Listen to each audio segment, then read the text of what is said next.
Janvier 1951, colline au nord-ouest de Hanoï. Dans la nuit, une ligne de crête s'embrase de cris et de feux. Par vagues, des milliers de combattants vietmines montent à l'assaut des positions françaises. Ils sont 2 divisions entières. Devant eux, une mince ligne de soldats de l'Union française. Et derrière cette ligne, à 50 km à peine, la ville que tout le monde croit déjà condamnée. Hanoï. Depuis des semaines, dans les états-majors comme dans les rues, une idée s'est installée. Les Français sont battus.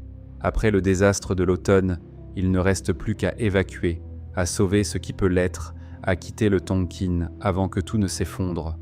En face, un homme pense la même chose et il a de bonnes raisons de le croire. Le général Giap sent que la victoire est à portée de main. Et pourtant, en ces 4 jours de janvier, quelque chose va se briser. Pas la ligne française, l'élan Viet Minh. 2 divisions lancées sur Hanoï vont s'y fracasser. L'homme réputé invincible, celui qui a humilié l'armée française quelques mois plus tôt, va connaître sa première grande défaite. Et la ville condamnée ne tombera pas. Cette vidéo raconte la bataille de Vinh Yen, du 13 au 17 janvier 1951. Comment, au bord du gouffre, un général français arrivé depuis quelques semaines seulement a retourné une situation que tout le monde jugeait perdue. Comment 2 divisions de Giap se sont brûlées sur une ligne de collines. Et comment ces 4 jours sont devenus le tournant de toute une année de guerre. Mais pour comprendre ce qui se joue dans ces collines, il faut d'abord mesurer à quel point, quelques semaines plus tôt, la France a failli tout perdre. Automne 1950, nord du Tonkin.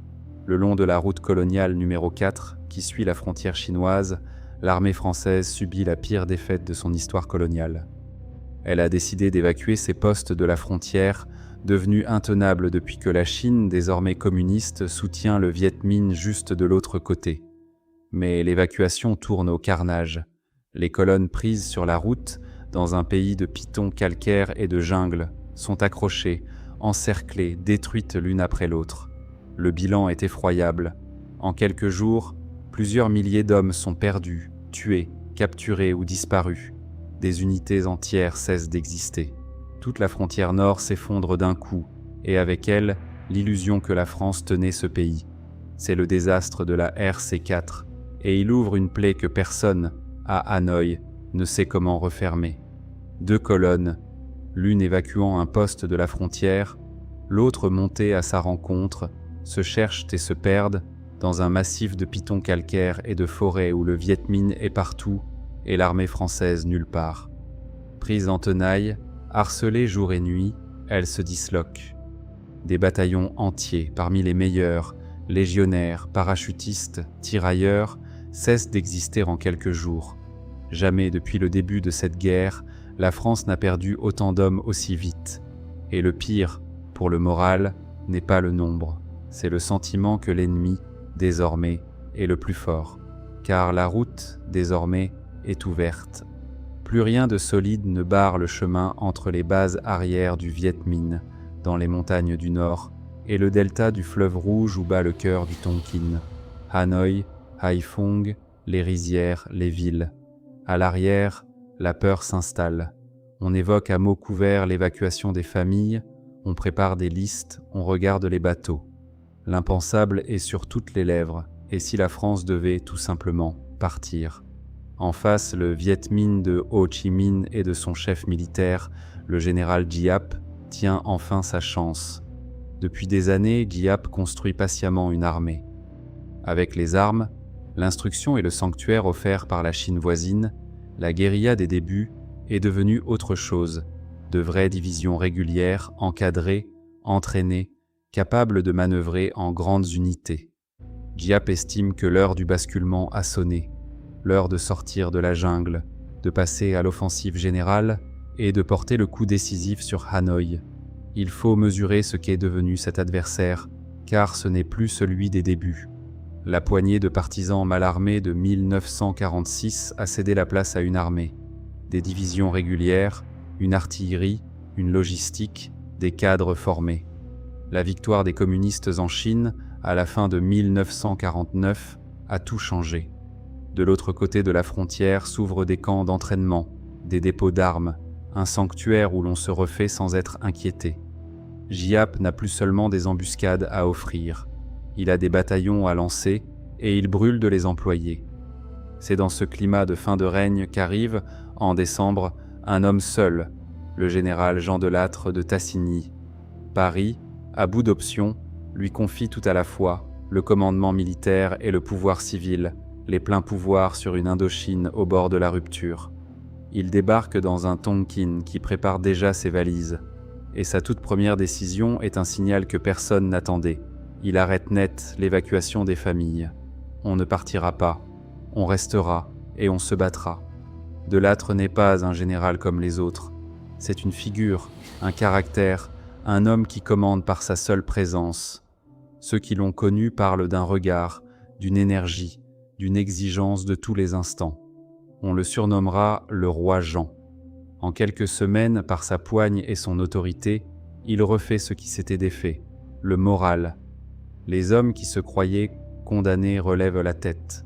Les officiers reprennent l'initiative. Une armée qui pensait partir se prépare de nouveau à tenir. Il ne se contente pas de discours. Il réorganise, il secoue, il exige de l'offensive là où l'on ne pensait qu'à se défendre. Il lance la construction d'une ceinture de blindés et de bunkers autour du delta, une ligne fortifiée qui portera bientôt son nom. Il pousse à la création d'une véritable armée nationale vietnamienne pour que le pays qu'on défend porte aussi les armes. Il faut parfois un homme de cette trempe pour renverser non pas une ligne sur une carte, mais l'idée, plus dangereuse encore, que tout est déjà perdu. Car Delattre sait ce que Giap prépare. Le coup va venir sur Hanoï, par le nord-ouest, à travers la région montagneuse qui domine le delta. Il sait aussi qu'il ne pourra pas empêcher l'ennemi de frapper le premier. La seule question qui compte est ailleurs. Cette fois, la ligne française tiendra-t-elle? Et l'offensive tant attendue de Giap se changera-t-elle en triomphe ou en piège? À la fin de décembre, Giap met en mouvement ses grandes unités. Deux de ses meilleures divisions, la 308 et la 312, se rapprochent en silence le long de la crête du massif du Tam Dao, en direction d'une petite ville qui commande la route de Hanoï, Vinh Yen. Autour de cette ville, quelques collines dominent la plaine. Celui qui tient ces collines tient la porte du delta. Celui qui les perd laisse la route ouverte. Le 13 janvier, l'orage éclate. Les divisions de Giap se jettent sur les positions françaises autour de Vinh Yen. Ce ne sont plus les coups de main de la guérilla, les embuscades et les pièges, ce sont des assauts massifs, en plein jour comme dans la nuit, des milliers d'hommes qui montent ensemble à l'attaque des collines. C'est la nouvelle armée de Giap qui se montre au grand jour, sûre de sa force et de son nombre. Les premières positions françaises, tenues par des groupes mobiles, sont submergées ou durement accrochées. Sous le poids des vagues, certaines collines tombent. La ligne plie, se troue, recule par endroits. Des unités se retrouvent isolées, débordées sur leurs flancs, obligées de se battre pour ne pas être englouties. En quelques heures, ce qui devait être une bataille de position devient une lutte pour la survie du dispositif. La nuit, surtout, appartient à l'assaut. Au son des clairons et des sifflets, des vagues d'hommes surgissent de l'obscurité, gravissent les pentes sous le feu, tombent et sont remplacés par d'autres. Sur les crêtes, des sections françaises tiennent des trous individuels contre un flot qui ne semble jamais tarir. On se bat à la grenade, puis au corps à corps. Certaines positions sont prises, perdues, reprises dans le noir, à quelques mètres. Au matin, les pentes sont couvertes de corps, et l'assaut, à peine interrompu, se prépare déjà à repartir. Il faut dire aussi qui tient cette ligne. Ce ne sont pas seulement des Français de métropole. Sur ces collines se battent des groupes mobiles où se mêlent des légionnaires venus de toute l'Europe, des tirailleurs d'Afrique du Nord, des soldats vietnamiens de l'armée naissante, des parachutistes amenés en hâte. C'est toute la mosaïque de l'Union française qui encaisse les vagues, la même qui, depuis des années, porte cette guerre sur ses épaules. Sous les clairons, ces hommes d'origine si différentes tiennent le même trou et le même drapeau. La situation, très vite, devient critique. Si les collines qui commandent la route tombent pour de bon, plus rien de sérieux ne se dresse entre les divisions de Giap et Hanoï. La ville que l'on croyait déjà condamnée le serait alors vraiment. C'est exactement le moment que Giap attendait depuis des mois, le point où l'armée française, une fois de plus, doit céder. Et c'est exactement le moment que De Lattre a décidé de ne pas laisser passer. À une cinquantaine de kilomètres de là, Hanoï retient son souffle. Dans la ville, on sait que tout se joue sur ces collines, on entend au loin le grondement de l'aviation, on voit revenir les premiers blessés. Chacun comprend que ce qui se décide à Vignyen décide aussi de son propre sort. Les familles que De Lattre a interdit d'évacuer sont là, elles aussi, à attendre. La ville entière est suspendue à une ligne de crête qu'elle ne voit même pas. Alors le roi Jean fait ce qu'il sait faire mieux que personne. Il prend l'affaire en main, personnellement. Il se rend sur place, au plus près du combat, pour voir de ses yeux et décider vite, sans attendre les rapports. Sa présence, à elle seule, change quelque chose. Le patron est là, il ne recule pas. Donc, on ne reculera pas. Il jette dans la bataille tout ce qu'il possède. Ses réserves, ses parachutistes, ses groupes mobiles, tout est appelé vers Vignyen. Et surtout, il réquisitionne le ciel. Chaque avion disponible en Indochine, chaque appareil de transport, chaque appareil de combat est mobilisé. Les transports amènent des renforts d'urgence sur les terrains proches du front, comblent les trous, densifient la ligne. Les avions de combat, eux, se relaient au-dessus des collines pour frapper sans répit les colonnes d'assaut. Là où Giap comptait sur la masse au sol, De Lattre répond par la maîtrise de l'air. C'est là que la bataille bascule, et elle bascule par le feu.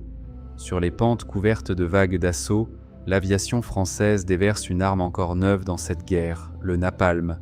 Des nappes de feu s'abattent sur les colonnes à découvert, sur des flancs de collines sans le moindre abri.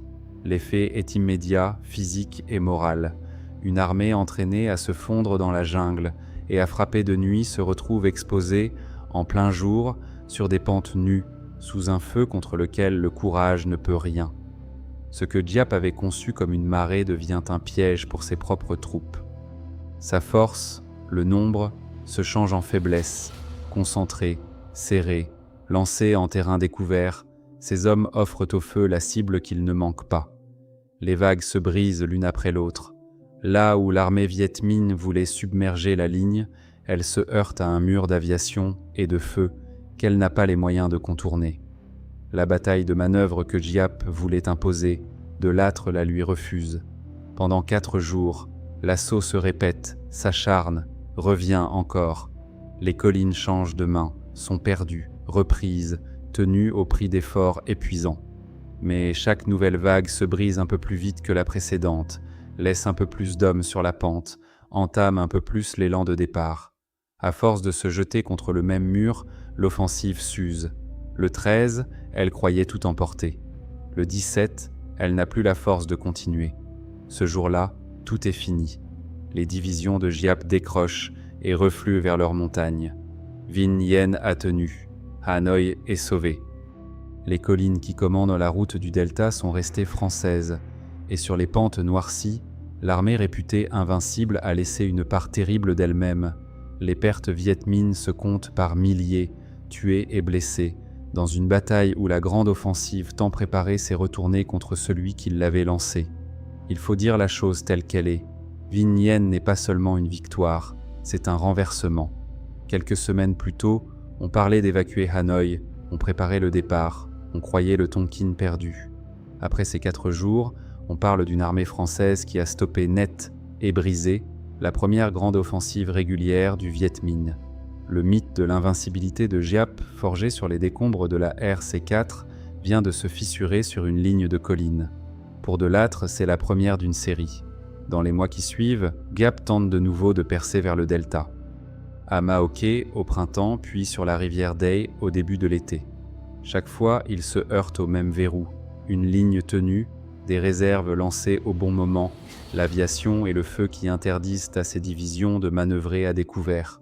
Chaque fois, il doit reculer. À Maoké, ce sont les mêmes assauts massifs, brisés par l'artillerie, par l'aviation et jusqu'aux canons des navires remontés près des côtes. Sur la rivière Dey, Giap tente de forcer le delta par le sud, jette encore ses divisions dans la bataille et échoue encore. 3 grandes offensives en quelques mois, 3 échecs. Le Viet Minh y laisse le meilleur de ses troupes régulières et comprend à ses dépens qu'il ne prendra pas le delta de vive force tant que cette ligne tiendra. Il faudra à Giap plusieurs années et une autre méthode pour revenir. Ces victoires ne passent pas inaperçues. Le monde a changé. La guerre froide est là. La Corée s'embrase depuis l'été 1950 et l'Occident voit désormais dans l'Indochine un front contre le communisme et non plus une simple affaire coloniale française. De Lattre l'a compris mieux que personne. À l'automne, il se rend aux États-Unis plaider la cause de cette guerre et il obtient ce qu'il était venu chercher, l'appui américain. Dans les années qui suivent, Washington financera une part écrasante de l'effort de guerre français, jusqu'à en payer l'essentiel. Les collines de Vinh Yen ont fait plus que sauver Hanoï. Elles ont montré que cette armée pouvait encore vaincre et donner à la France les moyens de continuer. L'année 1951, l'année de Lattre, sera celle où la France, un temps, a repris l'initiative sur le Viet Minh.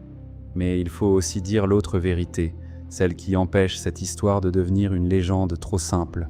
Ce tournant n'a pas gagné la guerre.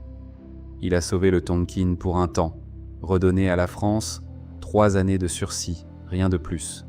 Le sort de l'Indochine se jouera plus tard, ailleurs, dans une cuvette dont le nom deviendra celui d'une défaite. Dien Bien Phu. Vinh Yen a renversé le cours d'une campagne, pas l'issue d'une guerre. Les deux choses sont vraies et il faut les tenir ensemble. Et pour De Lattre lui-même, la victoire aura un goût de cendre. Au printemps qui suit Vinh Yen, son fils unique, un jeune officier engagé comme les autres en Indochine, tombe au combat sur cette même terre, en défendant le delta que son père avait sauvé. Le lieutenant Bernard De Lattre n'avait pas 24 ans. Il commandait un point d'appui sur la rivière Dey quand il est tombé, à la fin du mois de mai, comme tombaient chaque semaine des dizaines d'officiers de son âge.